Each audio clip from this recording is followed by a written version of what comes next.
Magandang araw sa inyong lahat mga kapatid. Sa araw na ito ay pag-uusapan natin kung paano tayo mananalangin ng tama upang pakinggan tayo ng Diyos. Simulan na natin ito agad. Mayroon tayong iba't ibang klase ng panalangin na isinasagawa. Pero paano naman tayo makakasiguro na ito ba ay naaayon sa kagustuhan ng Diyos? Sa araw na ito ay ituturo ko sa inyo ang dalawang klase ng panalangin ng tao. Ang isa ay ang panalangin ng masama, at ang isa naman ay ang panalangin ng mabuti. Sa Kawikaan 15 verse 8, ganito ang ating mababasa. Ang hain ng masama ay kasuklam-suklem sa Panginoon, ngunit ang dalangin ng matuwid ay kanyang kaluguran. Sinasabi sa talatang ito na kung ang masama ay maghain o maghandog sa Diyos ay nasusuklam ang Diyos. Halimbawa, ang pag-iinom ng nakakalasing na inumin, pagnanakaw, pag-iisip ng masama sa kapwa, paninirang puri, kapusungan, kahalayan, pangangalunya, at marami pang iba. Ang lahat ng mga ito ay bahagi ng pagiging masamang tao. Sa makatuwid, kung gumagawa ka ng ganitong klase ng mga gawain, ay hindi ka papakinggan ng Diyos sa iyong mga panalangin. Ang hain ng masama ay kasuklem-suklam sa Diyos. Ang panalangin at pagpupuri sa Diyos mga kapatid, yan ay bahagi ng paghahain natin sa Diyos. Lagi nyo sanang tatandaan, na malayo ang Diyos sa mga nagsisigawa ng masama, at malapit naman siya sa mga nagsisigawa ng mabuti. Basahin natin. Sa Kawikaan 15 verse 29, ganito ang sabi. Ang Panginoon ay malayo sa masama, ngunit kanyang dinidinig ang dalangin ng matuwid. Pansinin niyong mabuti dito mga kapatid, lumalayo ang Diyos sa mga masama. Pero ang napakagandang balita, kapag matuwid na tao ang nananalangin, ay nakikinig ang Diyos. Nangangahulugan na hindi lahat ng tao ay pinapakinggan ng Diyos, kundi nakikinig ang Diyos doon sa mga taong may mabuting kalooban. Nalulugod ang Diyos kapag matuwid ang nananalangin. Ngunit ang dalangin ng matuwid ay kanyang kaluguran. Yan ang dalawang klase ng panalangin. Ang panalangin ng masama at ang panalangin ng mabuti. Ang tanong natin ay paano tayo papakinggan ng Diyos sa ating mga panalangin? Ang sagot ay ito, para matiyak natin na makikinig ang Diyos sa ating panalangin. Dapat ay maging matuwid tayo sa kanyang paningin. Ang panalangin ng matuwid ay kaluguran ng Diyos. Napakahalaga para sa Diyos ng mga panalangin ng mga matutuwid na tao. Sa Apokalipsis 8 verse 4, ganito ang sabi. At ang usok ng kamangyan, kalakip ng mga panalangin ng mga banal, ay napailang lang mula sa kamay ng anghel sa harapan ng Diyos. Ang mga panalangin ng mga taong banal ay nakakarating sa harap ng luklukan ng Diyos. Kaya kung ikaw ay banal o matuwid na tao, hindi ka lang papakinggan ng Diyos sa iyong mga panalangin, kundi iniipon din niya ang iyong mga panalangin. Alam nyo ba mga kapatid, kahit paulit-ulit ka pang manalangin sa Diyos araw at gabi, baliwala lahat ng yan kung patuloy ka pa rin na gumagawa ng masasamang gawain. Ano ba ang mga dapat nating gawin para tayo ay pakinggan ng Diyos sa ating mga panalangin? Dapat ay maging matuwid tayo. Sanayin natin ang ating sarili sa mga bagay na mabuti sa paningin ng Diyos. Umiwas tayo sa mga inumin na nakakalasing, sa bawal na droga, paninigarilyo, pangbababae, panglalalaki, pagsusugal. Huwag tayong magtataksil sa ating asawa, dapat ay manatili tayong tapat hanggang sa huli.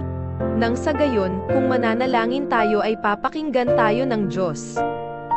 Ang sabi ni Apostol Pablo sa Colosas 3 verse 18 hanggang 20. Mga babae, pasakop kayo sa inyong asawa, gaya ng nararapat sa Panginoon. Mga lalaki, ibigin ninyo ang inyong asawa, at huwag kayong maging mapait sa kanila. Mga anak, magsitalima kayo sa inyong magulang. Sa lahat ng mga bagay, sapagkat ito'y totoong nakalulugod sa Panginoon. Para pakinggan tayo ng Diyos sa ating mga panalangin, dapat ibigin natin ang ating mga anak, asawa, at magulang, pati kaaway natin kapag nagutom, papakainin din natin. Alam nyo ba, na ang pinakamahalagang sangkap ng tao mga kapatid, ay ang pag-ibig. Pag-ibig sa Diyos, at sa kapwa. Basahin natin. Ang pag-ibig ay mapagpahinuhod, at magandang loob. Ang pag-ibig ay hindi nananaghili. Ang pag-ibig ay hindi nagmamapuri, hindi mapagpalalo, hindi nag-uugaling mahalay, hindi hinahanap ang kanyang sarili, hindi nayayamot, hindi inaalumana ang masama. Hindi nagagalak sa kalikuan, kundi nakikigalak sa katotohanan. Lahat ay binabata, lahat ay pinaniniwalaan, lahat ay inaasahan, lahat ay tinitiis. Ang pag-ibig ay hindi nagkukulang kailanman, kahit maging mga hula ay mga tatapos, maging mga wika ay titigil, maging kaalaman ay mawawala. Gusto ng Diyos na magkaroon tayo ng pag-ibig. Kapag natuto kang umibig sa kaaway, nalulugod ang Diyos. Kapag nakita ng Diyos na iniibig mo ang iyong asawa, at nagtatapat ka sa Kanya, ay nalulugod sa iyo ang Diyos.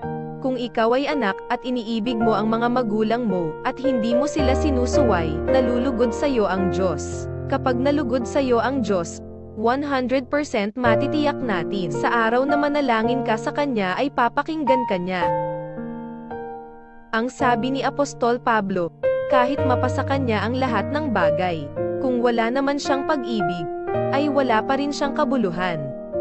Sa unang Korinto 13 verse 2, ganito ang sabi, at kung magkaroon ako ng kaloob na panghuhula, at maalaman ko ang lahat ng mga hiwaga, at ang lahat ng mga kaalaman, at kung magkaroon ako ng buong pananampalataya, na anupat mapalipat ko ang mga bundok, datapwat wala akong pag-ibig, ay wala akong kabuluhan. Sabi ni Apostol Pablo, kahit nasa kanya pa ang lahat ng bagay, kung wala naman siyang pag-ibig, ay wala pa rin siyang kabuluhan. Bakit? Dahil napakahalaga para sa Diyos ng pag-ibig. Tandaan niyo mga kapatid, ang pinakamahalaga at pinakadakila sa lahat ay ang pag-ibig. Basahin natin sa unang Korinto 13 verse 13. Datapwat ngayoy nanatili ang tatlong ito, ang pananampalataya, ang pag-asa, at ang pag-ibig. Ngunit, ang pinakadakila sa mga ito, ay ang pag-ibig. Dapat manatili ang mga ito sa atin, ang pananampalataya, pag-asa at pinakadakila sa lahat ay ang pag-ibig. Mga kapatid, makinig kayo. Kung lagi kang may galit sa asawa mo, sa kapatid o sa mga anak mo, o sa magulang mo at pagkatapos ay mananalangin ka sa Diyos, ay huwag kang umasa na papakinggan ka ng Diyos, dahil ang magagaliting tao ay mangmang at walang pag-ibig sa kapwa. Sa Kawikaan 29 verse 22, ang taong magagalitin ay humihila ng kaalitan, at ang mainiting tao ay nananagana sa pagsalangsang. Ang pagiging magagalitin at mainitin ang ulo, alisin natin yan sa ating sarili dahil bahagi yan ng pagiging masamang tao. Hindi tayo papakinggan ng Diyos kapag di tayo nagbabago. Ang dapat nating gawin para makinig ang Diyos sa atin, magkaroon tayo ng pag-ibig, maging mabuti tayo, at magsanay tayo na umiwas sa mga masasamang gawain. At kung ating nalalaman na tayo'y dinidinig niya sa anumang ating hingin, ay nalalaman natin na nasa atin ang mga kahilingang sa Kanya'y ating hiningi. Sana ay natuto kayo mga kapatid.